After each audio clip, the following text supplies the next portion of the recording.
One of my favorite kids that has come into my practice sat down one day to talk to me about what he eats for lunch while his mom was in the room. The choice was pizza puffs or hot dogs. Those were his favorites. But mom was only letting him eat the pizza puff because it was healthier. I then looked at mom and said, please let him have a hot dog too, just so he has some variety.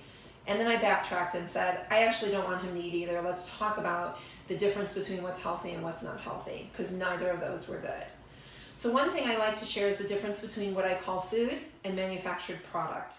Food is anything that you can slaughter, fish for, pull off a tree, pull off a vine, or grow in the ground, giving you proper nutrients and good levels of fats, carbohydrates, and proteins. A manufactured product is something that we may have taken in its natural state and altered or put additives and chemicals toward. And it's something that may even have an expiration date 2 weeks later. That is manufactured product, and a lot of us are consuming that as food. So one of the challenges that I always suggest is to try to eat things that are more whole foods than manufactured product. Then we got into a whole conversation about organic type foods, because there's a lot of discussion out there about whether or not to go organic or not.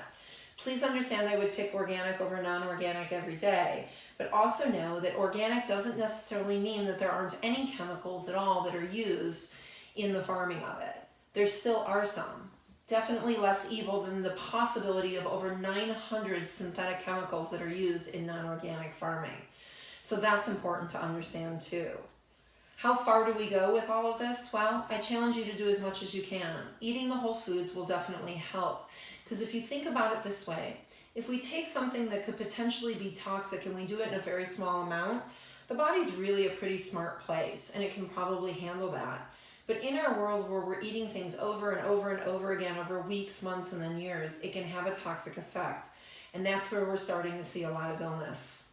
So please, I challenge you, whether it's the pizza puff or the hot dog, that maybe should be truly a very once in a while thing versus a whole food that is not manufactured product.